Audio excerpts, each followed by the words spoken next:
Cool. Right. I still haven't figured out a name for this series that I'm doing with the Bray Wyatt community online and everywhere around the world. But I am here with one of its like biggest and coolest names, BTazzy. You are a YouTuber. You're a DJ. You do so many things. You're such a nice man.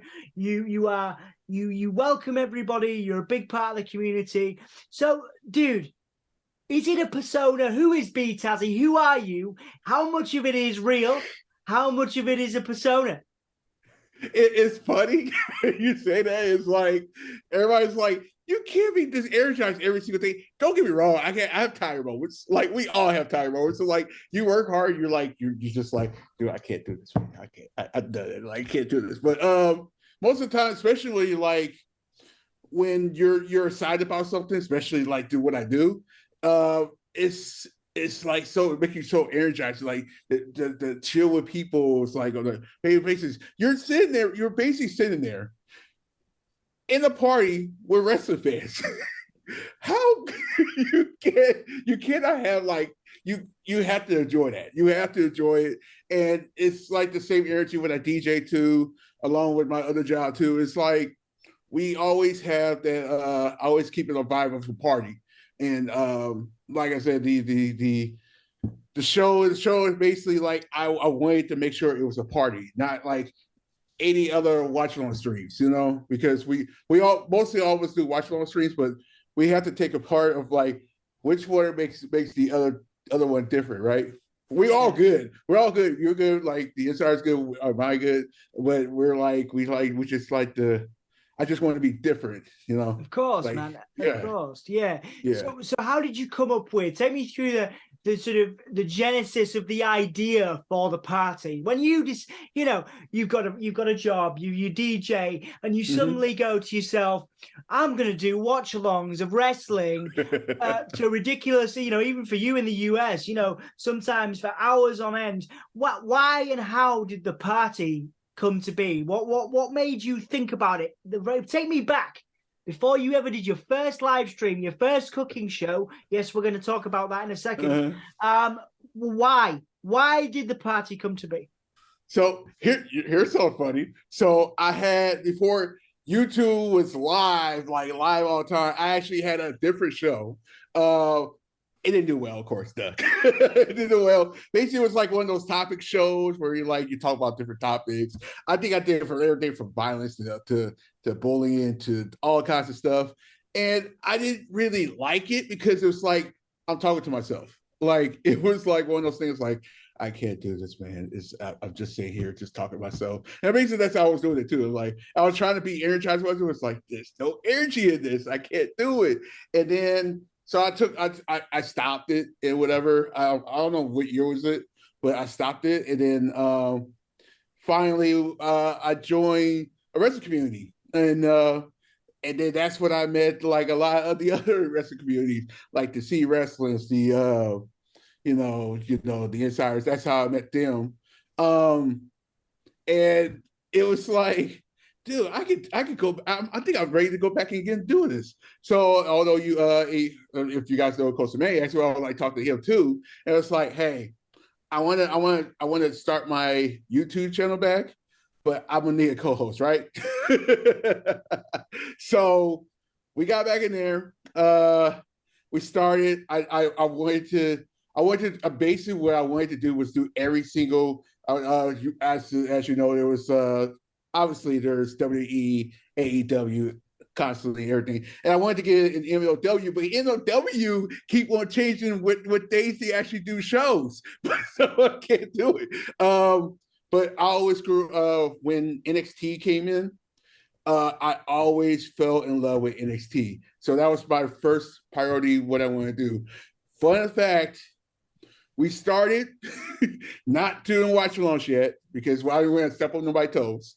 So we did start like a tailgate party. So tailgate parties where we talk about wrestling, eat some food, and that's what the cooking shows came up with. We'll talk about in a minute. And then we did that, which previewed the shows or whatever. And the first show was, if I'm not mistaken, was AEW and NXT. That's when they was going both head to heads. And then we did the after party for that. and talked about it after that. We didn't start doing our watch-alongs until I must say, I think it was 2021. Oh, like 2020 actually. Now I remember because it was like late. And then I just still love doing the watch-alongs because you get to talk to people. It was just so much fun. It was like, oh, this is cool. And then I was like, I need to do something more. And that's when I was like, well, let me put more of my personality out. And there goes the party. And then constantly on and on, I was like, oh, let's make it a bigger party. Let's invite people on here. So we get constantly people on there. It's insane how much support that you got when it's like you get something different than anybody else does. It's like, wow, you know? Yeah, absolutely, man. And talking about something different, we mentioned the cooking shows there. Is that coming back? Do you have any desire to do more cooking shows? What are maybe it's a little easier to do a watch along and watch wrestling than it is to cook on live stream. So are you bringing that back at all? Yeah. So originally I knew I wasn't going to do it every single week.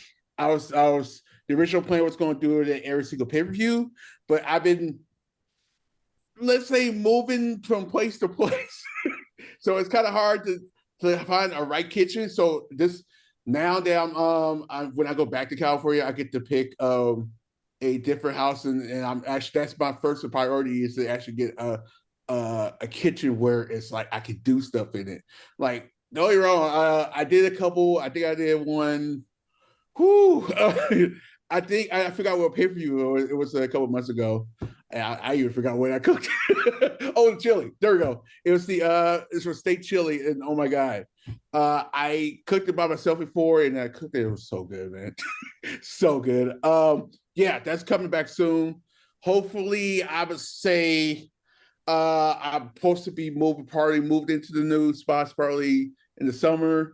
Probably be ready to go by the time the baseball season over, when I can have more time, and then probably be back for Survivor Series or not.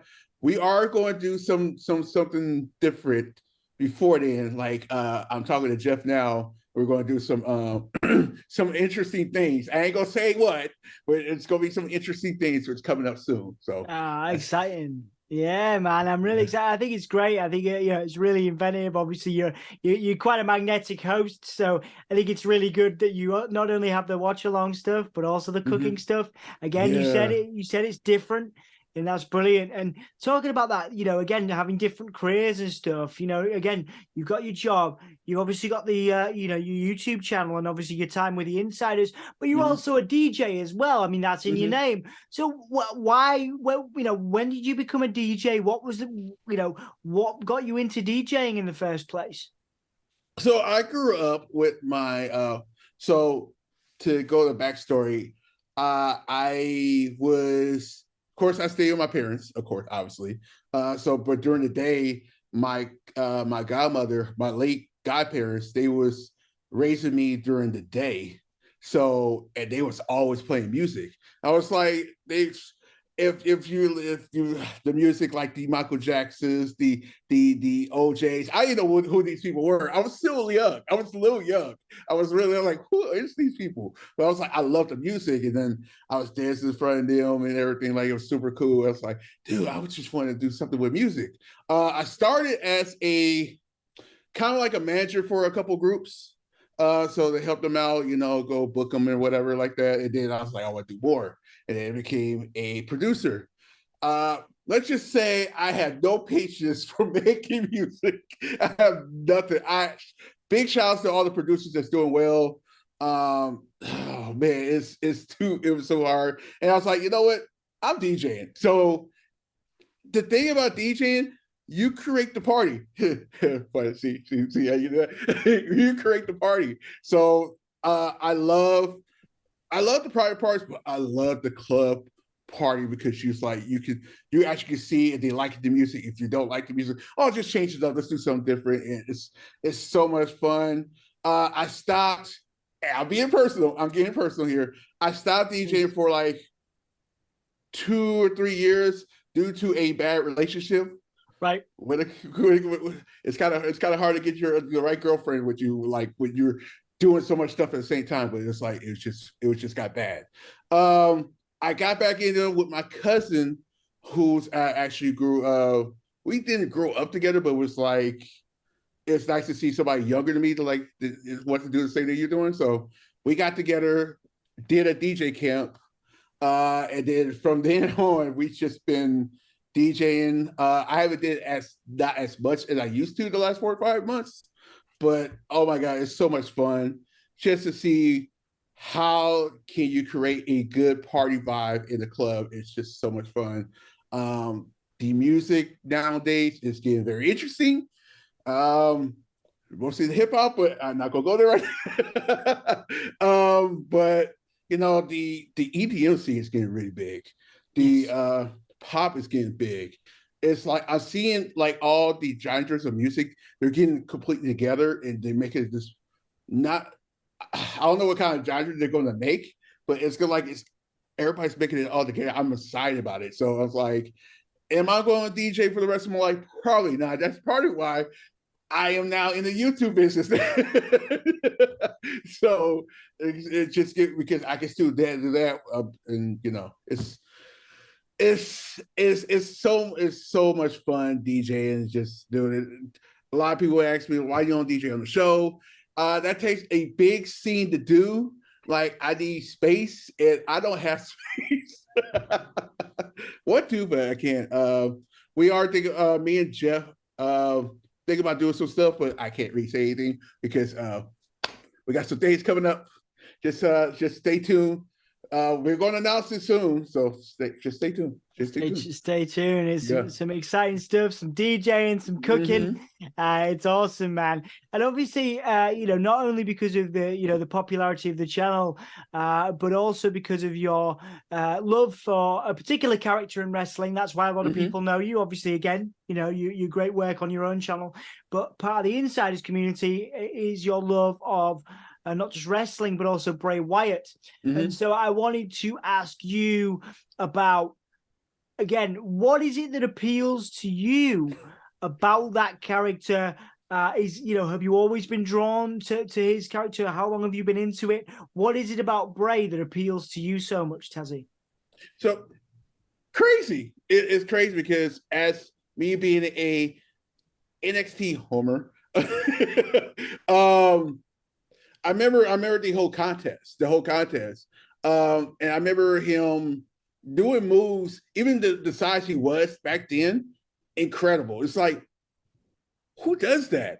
It's like it's like the Mark Henry and stuff like that. So I remember the vignettes of in NXT that was insane. It's like, what is this? It's like if you could have a somebody from Louisiana come out there and have this weird vibe, like Cutler vibe. You basically get it. Fun fact, there we go. It's a Cutler. So I saw that, and then just followed that from him from NXT. So I got the insight because I was watching NXT a lot to actually see who this is.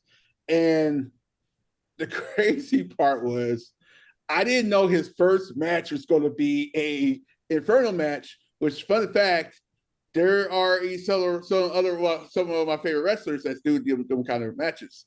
But I guess you didn't really consider it as an Inferno match per se, but it was a ring. Well, yeah.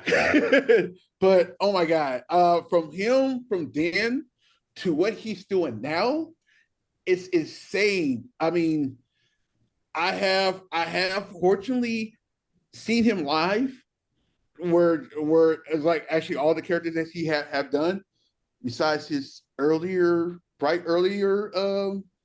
his whatever. But I have seen the other ones. It's like, oh my God, this when you go to see a Bray Wyatt match, it feels like a vibe of I've seen before going to wrestling matches. I have fortunately been able to go see the Undertaker live in person. Oh wow! And we talked about this. The whole the White Rabbit thing when that first happened, when it was doing the White Rabbit, I was actually one of those events. I think it was at Monday Night Raw when they was doing it, and it was like, this is weird. This is like this is Bray. This is Bray. This can't be nobody else but Bray. Like, it can't be Aleister Black because he's under contract. Karrion Kross already have his gimmick already done. So it can't be him. Granted that he used to use that use that music, but I was like, there's gotta be him.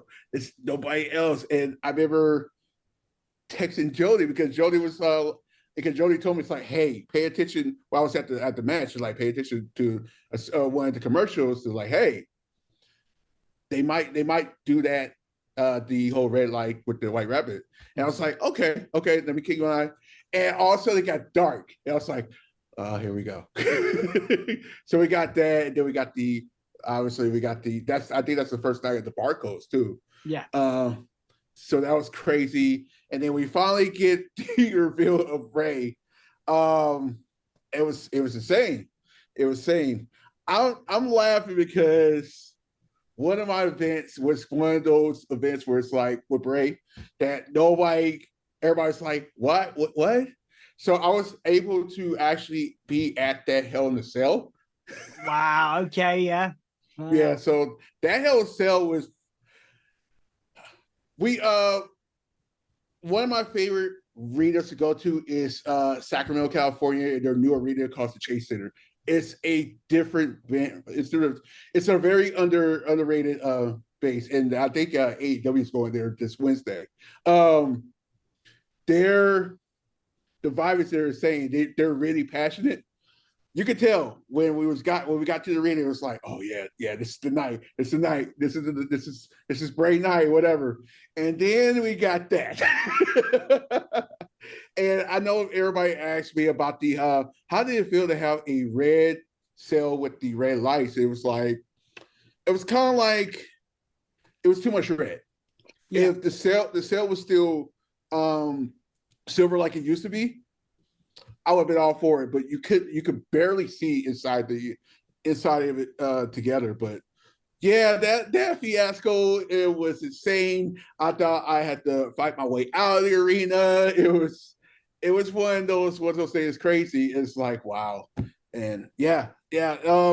I guess you could say I've been through his bad points of his career to his good points of the career. So yeah, Bray has been like one of those guys who's like, it's nice to actually see somebody that's we're able to see a storyline like that. Like, able to see a dark character we actually get to see that, because it's kind of hard nowadays from like years past. Years past, you could get away with a dark character. Like, come on, the Ministry of Darkness, the Undertaker getting a knife and it's kind of nice that we actually can still do dark characters nowadays. I know Aleister Black is who I think just won the trio title. Their whole group. Yeah. They just won. They're doing big in there finally. But it's awesome. Bray is the most creative person I have ever seen in my life. And if I wish the Undertaker was still, I think he was a little bit younger. Yeah, we could probably be able to get that match, but I know the Undertaker, he probably on that thing where it's like, I don't want to have a match where it's don't work better for Bray Wyatt. They should have had that match years ago, and where Ray took over. Yes. I mean, Bray went over, but it's what it is. You know what it is. Yeah, it is what it is. Yeah. It's crazy. It's crazy, man. It's crazy. What do you think about the stuff that's going on right now compared to the cult leader stuff and the Fiend? Where does this Uncle Howdy stuff rank for you in the pecking order of Bray gimmicks?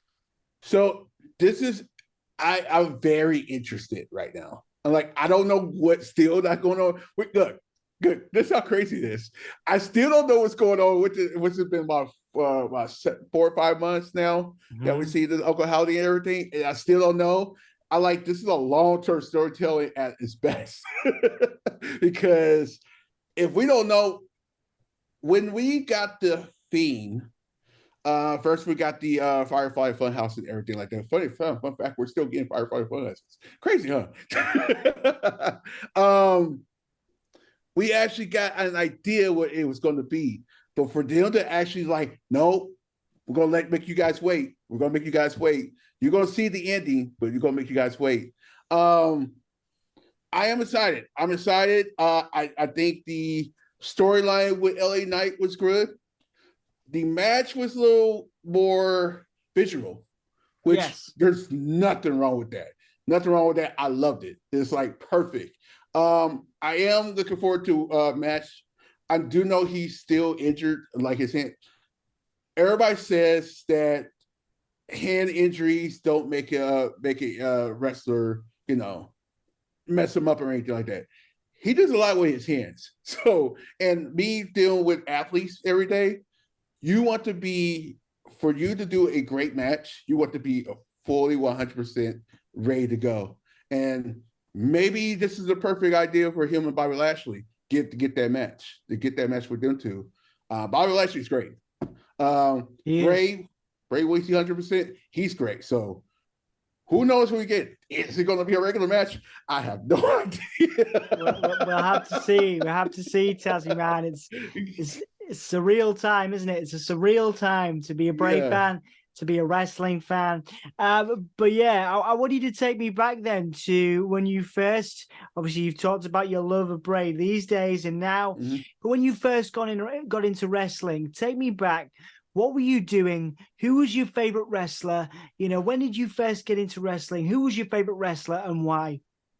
Here's something crazy. So, believe it or not, if you guys are actually watching the party now, I have not been fully there the last month.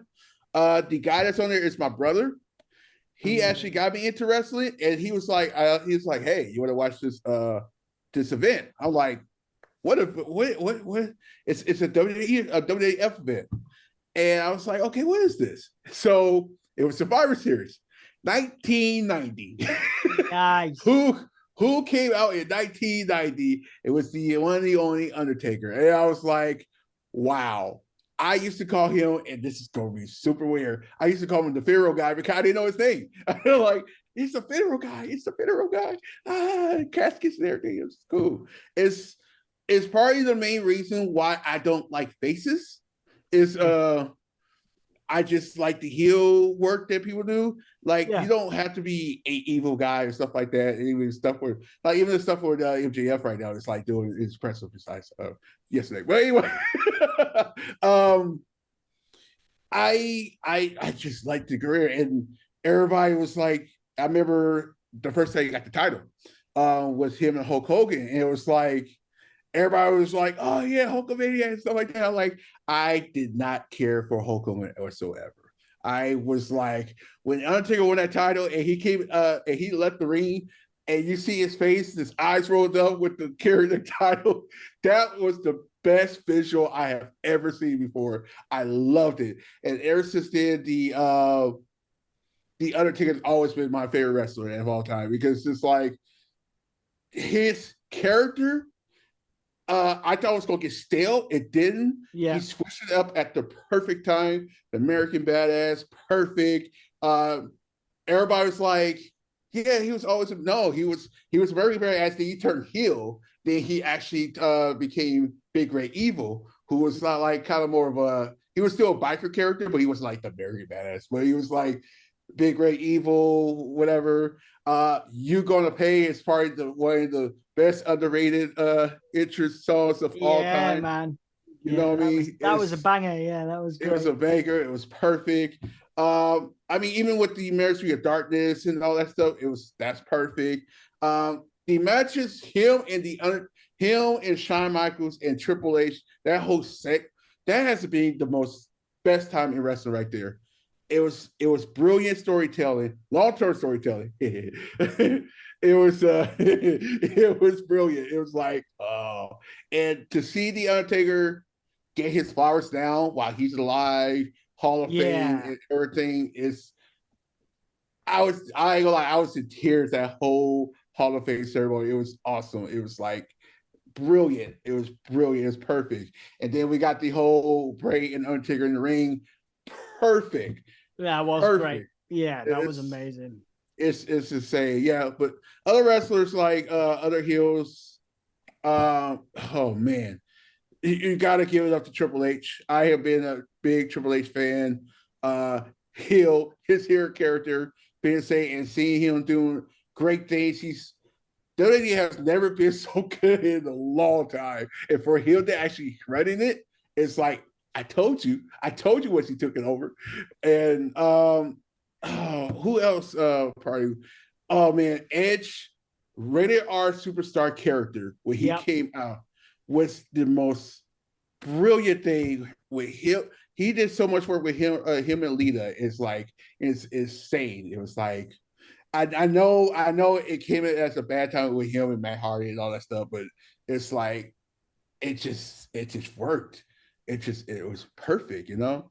Yeah. So those three, just in general, it was like awesome. I mean, yeah, man. women. I mean, I loved what the women wrestlers are doing. I got the peach drink while I'm at it. So got that peaches. I am so happy for all the women that's doing incredibly good right now. Bianca Belair, who should actually be a heel right now, but I ain't gonna go there right now. But oh man, even the other promotions like Impact, their knockout divisions, probably the best. Probably the best. They're consistent. Yeah, I just wish, and this is covered for all promotions. We need to do. They need to do better with the women tag team champion tag teams. This is all promotions. This is how I feel. Like all promotions in WWE, Impact, they need to step their game up. I don't know what they can do, but I'm looking forward to see what they can do with it because I think the women tag team division could be probably better than the men's tag team division. Yeah, so. I agree, mate. I agree. I think it's a fantastic time for women's wrestling. And you've given me some great examples there. I'm going to put you on the spot now. I'm going to ask you to give me. I'm not going to just give you. You get two. Your favorite wrestling matches of all time and why. I'll let you take your drink of your peach to give yourself some time. I have these peaches right now. Like, you got to think about it. You got to think about it. I would say for the changing of the guard, I'm gonna say Bret Hart versus Stone Cold at WrestleMania. I think that's 11. I think it's either 10 or 11. I can't remember what year that was, but for that to change the guard of how you see heels and faces, that's brilliant. That's insane. The other one, oh, wow. You kind of got to go with Shawn Michaels and The Undertaker, WrestleMania 25. You kind of got to go for that. It's insane, but this is a side one. And this is partly because this changed this wrestler for the long term. WrestleMania 20. I think it's 20. I hope it's not 25. WrestleMania 20. Edge versus Mick Foley. That match was incredible. It changed the guard because Edge wasn't like that guy yet. Is like he didn't really, he didn't get that spotlight. And for him to actually get that match, a hardcore match, did what he did, beat Mick Foley. Impressive. And of course, we can't forget about the Hell in a Cell match between the Undertaker and I know I'm supposed to have two, but I had to add that. No, you can add it, man. So Undertaker Mankind, Hell in a Cell. Yeah, absolutely. Absolutely. Classic, man. Classic. Yeah. Well, thank you Thank you for that. I know we could talk for ages about Oh yeah. wrestling matches and things. I love your enthusiasm. It is one of the things that I love about you, and also the community loves about you. The insiders, the Bray Wyatt Appreciate it. community, and your own community with what you do with the party. I think is great. Again, that enthusiasm and that excitement really comes across. So, what would be your message then for your supporters, whether that be your community as the party, whether that be the insiders or other people in the Bray Wyatt community, everyone that gets behind you as DJ BTazzy? Oh, dude, prepare for the insiders already said prepare for a great year. Uh, Prepare for a great year with the party too, because you're going to see so much collabo. Even though we're just one community in general, but the party we're doing something different. You're not just going to see me there no more. You're just going to see a full party. You're going to like as of right now. This is probably the perfect time for me not to be there. If that makes sense. So you can see the other personalities shine. Like you get to see my brother do his thing. You get to see Costa Maniacs on there. You get to see Jesse that's on there as well. Alicia's on there as well. There's so much. And big shout outs to like Jeff and Joe and of course Jody. They'll three and just to see that channel grow to what it has become is insane. It's insane. It's like and it seems like we grow up together as a community. It's crazy because originally the main reason why I got onto them was an interview I did, which is funny.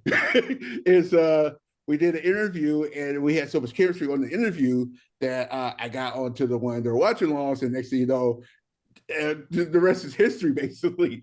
And it's like we have not been acceptable. I mean, basically on their channel, that's how I got the peach steak from. And it's just grown up to my community. It's yeah, stay tuned, guys, because man, we're coming big and hard, especially when I get through the baseball season. The off season, we're going to just go bonkers, bonkers with the rest of everybody. It's going to be insane. Yeah, man, I'm super excited for you, man. Like I say, couldn't happen to a nicer bunch of people. You, the insiders, everybody's really welcoming and supportive, and I think that's a wonderful thing that you've been able to cultivate as part of that community. My last two questions takes it a little bit separate. If you had any bit of wisdom that you've got from anybody, could be a family member, could be someone you've met during your life, something that you carry with you. It doesn't have to be wrestling related, could be lifestyle, could be anything at all. What nugget of wisdom have you got from anybody, whether it was when you were a kid or whether it's something in adulthood that you take with you every day? A bit of advice or one or two bits of advice that you always take with you and carry with you on a daily basis? One, be yourself. Be yourself. Don't apologize for being yourself, honestly, because if I was not myself, we would not have BTazzy the party at all. We would be sitting there like, hey, how you doing? You doing great? Yeah, I know. Oh, look at that. Oh, he did that move. Oh, that's great. Yeah, you want to get oh man, that was great. That was awesome, man. Do it again. Do it again, you know?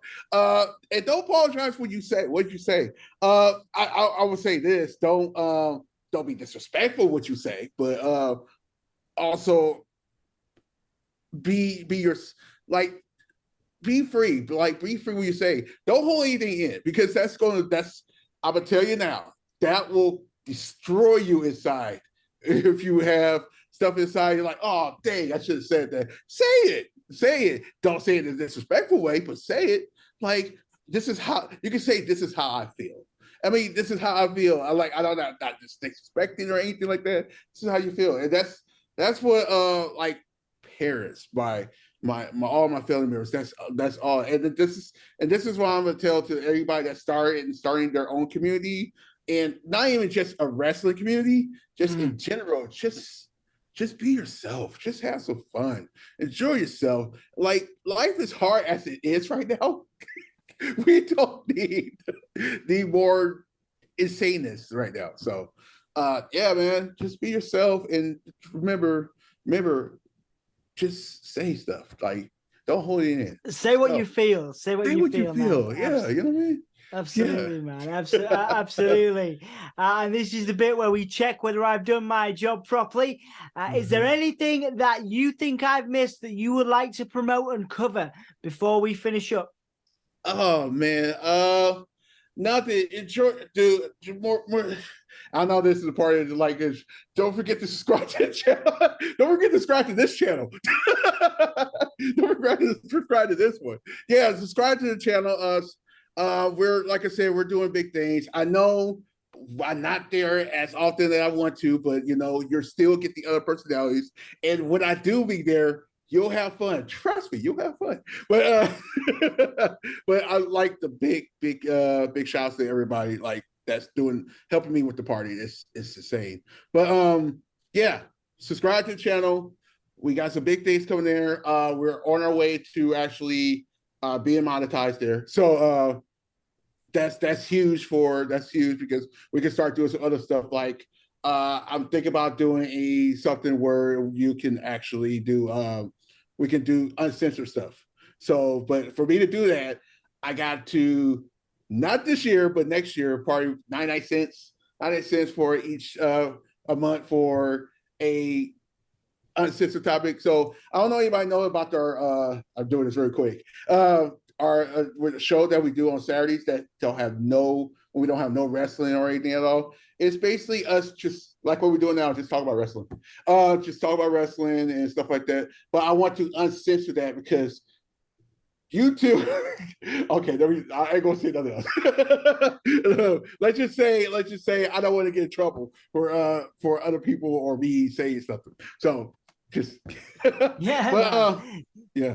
Cool, man. Cool. That's awesome, man. Honestly, I'm so excited for the future of what you guys are doing on the Insiders. Obviously, more to come, loads more to come there. Obviously, the party is going to grow and develop, and it's a pleasure again as a fan of the way you present and the way that you conduct yourself in terms of the enthusiasm that you bring to the table, man. It's been an absolute pleasure sitting down with you, getting to know you a bit more. I look forward to doing this again one day soon, man. I got a lot of respect for you, man. Appreciate it, man. Thank you. Thank you for having me. My pleasure, man. My absolute pleasure.